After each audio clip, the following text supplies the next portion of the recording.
tous derrière les FARDC face à l'agression imposée par le Rwanda avec ses vassaux du M23. Nous allons en parler avec M. Rien Nkema, président du mouvement citoyen J'adore le Congo. J'adore le Congo. Bienvenue, M. Rien. Merci beaucoup, c'est à moi de vous remercier. Vous adorez le Congo? Oui, nous adorons le Congo parce que nous nous sommes rendus compte que l'amour a également des dimensions. Et pour accepter de sacrifier sa vie, il faut avoir un amour qui transcende le commun des mortels. Si on a assisté aux personnes telles que Lumumba qui acceptaient de mourir tout jeune, c'est parce qu'il a aimé autrement le Congo, contrairement à d'autres personnes qu'on est en train de voir aujourd'hui qui s'allient avec l'ennemi pour combattre le pays. Donc, pour dire que si on aimait tant le Congo, si on aimait fortement ce pays, ce genre de pratique n'allait même pas exister. Voilà, vous aimez le Congo parce que vous êtes au Congo, ou bien si on vous donnait l'opportunité de voyager, vous vous retrouvez en dehors du Congo, vous continuez toujours à être à la tête de ce mouvement? Tu adores le Congo? Merci beaucoup. En tout cas, les opportunités de voyager ne manquent pas. On a eu plusieurs fois ce type d'opportunités. Mais l'amour de ces pays nous retient. Nous pensons qu'étant qu'une jeunesse, étant que les espoirs de la République, il faut que nous puissions rester dans ces pays parce que, comme vous le savez, le développement de ces pays passe obligatoirement par sa jeunesse que nous sommes. Par sa jeunesse. Alors, pour vous, vous aviez d'autres alternatives par rapport à la situation. Vous voulez qu'il y ait d'autres approches pour gérer les pays, surtout pendant cette période de crise. Tout à fait, merci beaucoup. Vous savez, aujourd'hui, étant qu'une jeunesse qui n'a pas seulement demandé une alternance, mais une jeunesse qui veut une alternative. Parce que, comme j'ai l'habitude de le dire, qu'on ne peut pas parler de nouvelle génération sans changement de mentalité. Aujourd'hui, lorsqu'on essaie de voir ce qui se passe au niveau du pays, il y a à boire et à manger, et nous sommes en train de décrier cela. Pourquoi? Parce que présentement, il y a lieu que tous les Congolais, de partout où ils sont, que nous soyons incolores.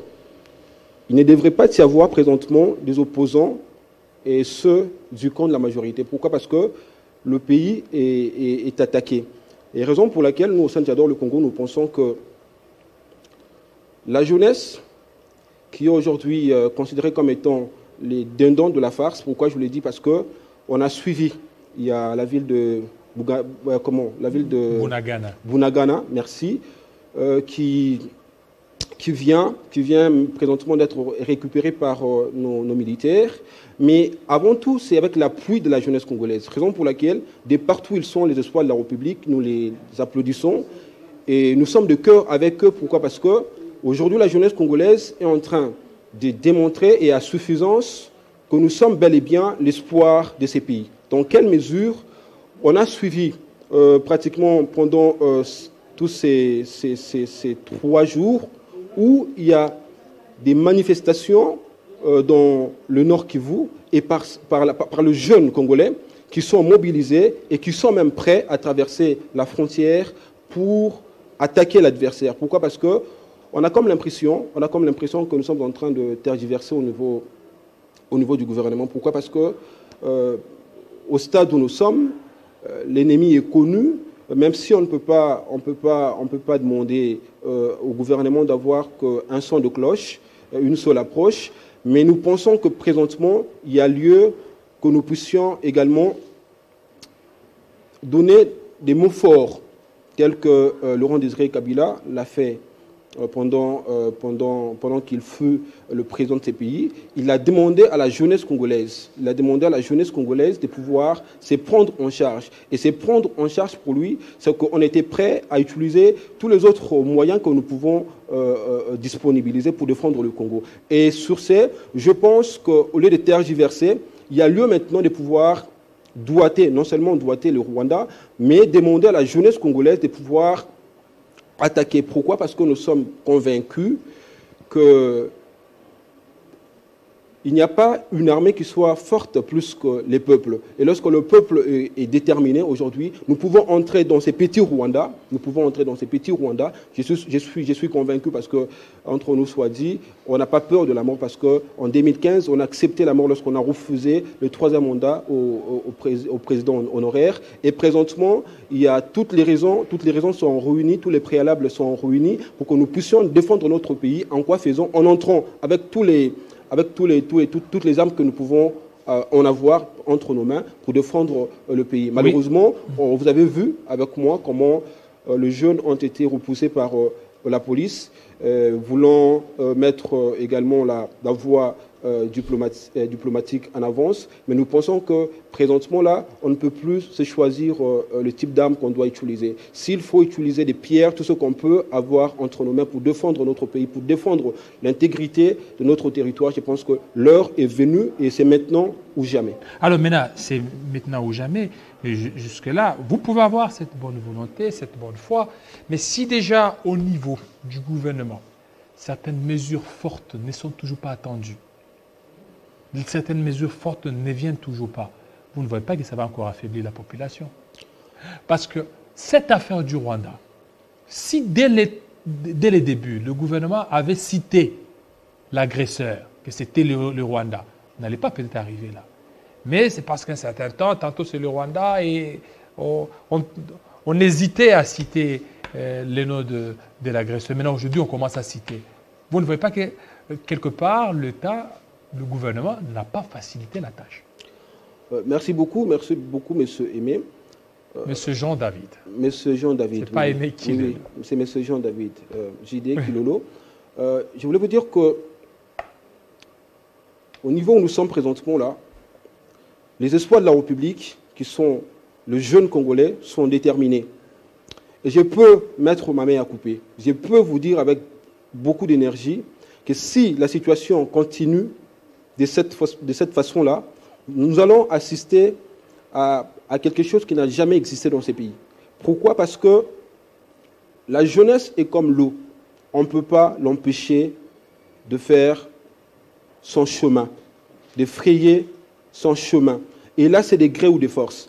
Si nos militaires, si les gouvernements continuent à être un petit peu timides, si on continue à préserver cet imbroglio au sein du gouvernement, je vous assure que le peuple congolais va se prendre en charge parce que ce n'est pas un discours que moi, étant que président du mouvement citoyen congolais, J'adore le Congo, serait en train d'inventer, mais c'est un discours qui a déjà été appliqué dans ces pays avec Laurent Désiré Kabila qui nous a demandé de nous prendre en charge. Et je nous dis que si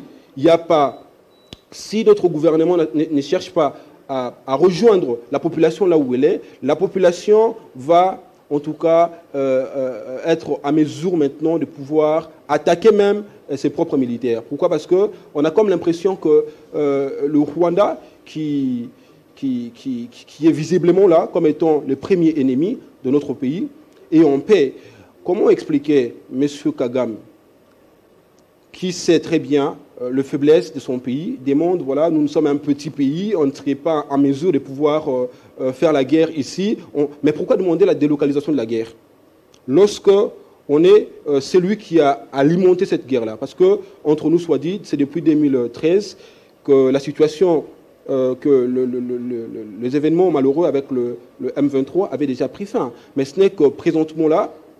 Pourquoi? Parce qu'avec l'état des sièges, le gouvernement de Kigali a remarqué qu'ils n'étaient plus à mesure de pouvoir alimenter leurs usines. Parce que comment expliquer à un pays qui n'est pas producteur de tous les minerais que nous voyons là, commencer à implanter des usines dans son pays? Et lorsqu'ils ont remarqué, en tout cas, cette rupture de minerais pour alimenter leurs usines, c'est comme ça que le monsieur s'est dit, il faut entretenir encore la guerre pour continuer à extirper illégalement nos ressources. Et c'est là où je dis que l'heure est venue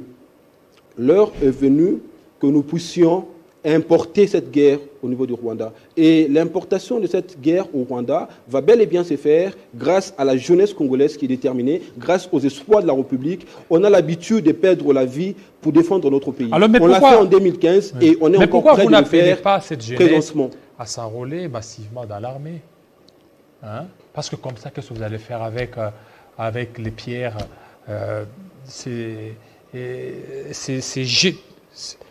C'est encore indécis. Mais si vous appelez cette jeunesse à beaucoup plus de professionnalisme, à adhérer massivement dans l'armée, ça sera un appel qui sera certainement le bienvenu. Oui, en tout cas, comme je vous ai dit, la jeunesse, elle est... C'est bien beau de parler jeunesse, mais c'est pendant ce temps, vous qui êtes président du mouvement citoyen J'adore le Congo, de manifester votre amour pour le Congo en adhérant dans l'armée. En tout cas, c'est parce que peut-être vous n'avez pas l'habitude de me suivre dans les différents réseaux sociaux. Lorsque j'ai appris l'attaque de notre pays par le Rwanda, dès là où j'étais, j'ai exhibé cette volonté de pouvoir même prendre des armes. Nous, on est prêts. Et ce n'est pas un discours vain dans la mesure où, moi qui vous parle ici, les gens ont peut-être entendu parler de notre héros national. Moi, je l'appelle héros national, Rossi Mukendi.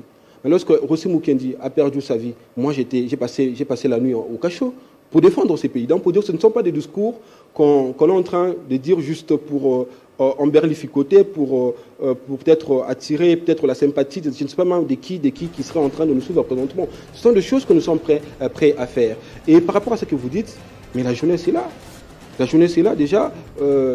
Le problème présentement, c'est que s'il faut s'enrôler, il y a des étapes qu'on doit respecter. Il y a des étapes telles que, oui, après l'enrôlement, il va falloir que vous soyez interné, il va falloir que vous soyez formé, mais présentement, on n'a plus le temps de faire toutes ces choses-là. Raison pour laquelle je vous dis, s'il faut qu'on puisse remettre directement des armes à la jeunesse, mais la jeunesse, elle est prête. Je ne vous parle pas seulement pour nous qui sommes à Kinshasa, même si nous sommes de cœur avec ceux qui sont au Nord Kivu, mais vous n'avez qu'à regarder les différentes manifestations qui ont été menées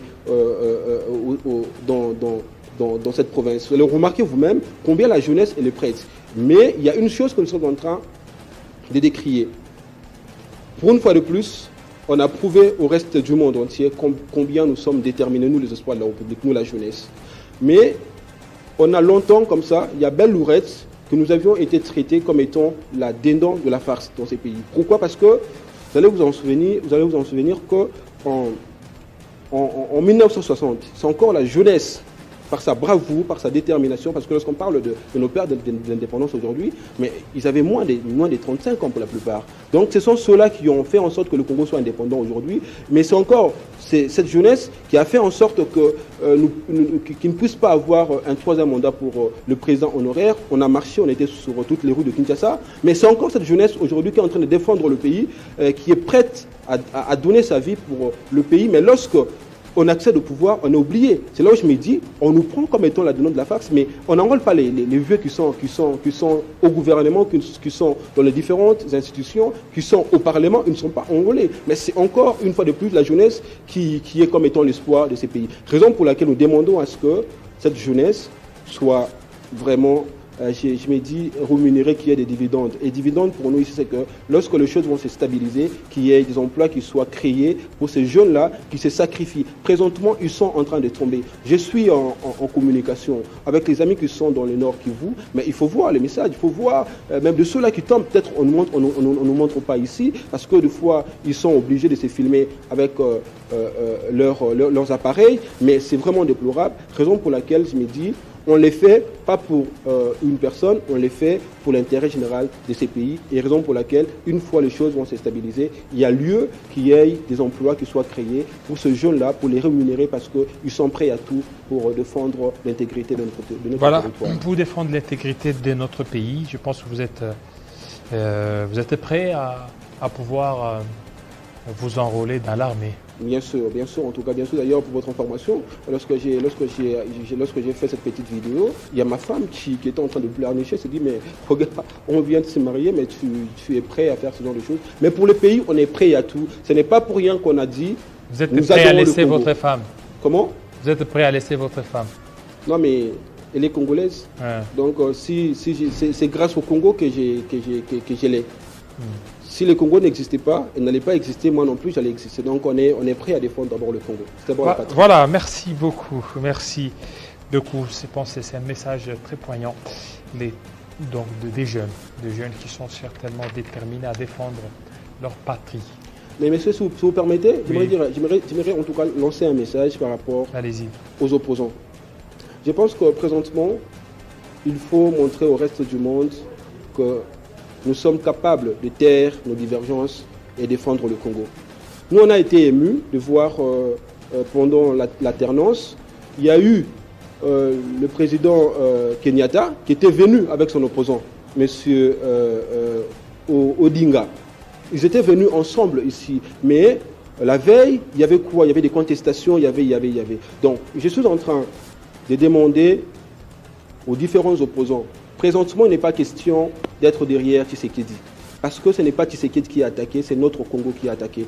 Les gens qui tombent à l'est du pays, en tout cas, rien ne démontre, peut-être, ils sont les électeurs des opposants, de ceux qui s'appellent opposants aujourd'hui. Donc rien ne démontre que ceux-là qui sont en train de tomber aujourd'hui, ils vont élire Tshisekedi. Donc présentement, il y a lieu, il y a opportunité, il y a nécessité que nous puissions tous nous ranger derrière la patrie afin de défendre notre pays. Et comme disait Rossi Chimanga, le peuple gagne toujours. La lutte étant noble, c'est nous les vainqueurs. Les vainqueurs sont connus et c'est nous les peuples congolais. Merci beaucoup.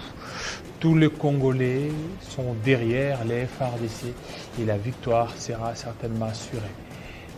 Restez branchés sur Télé 50. Tous nos frères de Bunagana, de Rutshuru, nous sommes des cœurs avec vous. Que Dieu procure la paix à la République démocratique du Congo. Restez branchés sur Télé 50. À très bientôt.